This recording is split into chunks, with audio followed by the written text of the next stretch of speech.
Under Mugabe, war veterans were brutalized, harassed with arrests, tear gas, and state violence for demanding 3 meals a day.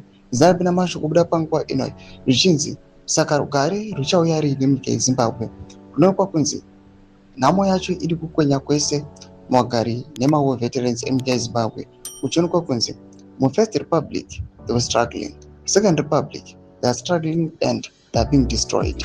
Zalabina masho kubuda nyika panguva ino ndopa subscribe like out on the bell icon. Tavani mpofu anoya panguva ino pa verified account yakachiti under mnangagwa they are being humiliated in a different way. By Zvikananda, who are flaunting wealth to promote values and interests completely detached from what the liberation struggle stood for. In the meantime, they are consigned to a liberation style uniform. This is the betrayal of the revolutionary promise.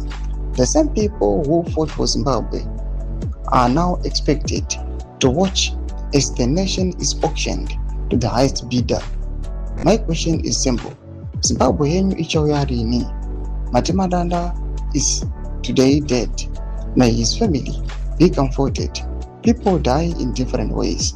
Doma developments are kubuda panguva ino ataugwa nataona mbova chiti zvakaoma nyika yeZimbabwe. Mawo veterans, itori bad news for you. Panguva ino kuchionekwa kunzi you are being brutalized. Panguva ino you are being humiliated. Panguva ino you are facing zvinhu zvamamusingatarisiri. You fought for the nation, but instead yekuti mukwanise kuzoprotectwa ne the nation you have fight for, kuri kuonekwa kunzi that nation it is now manufacturing my attacks against you. Madevelopments anobuda panguva ino anoonekwa kunzi they are very shameful.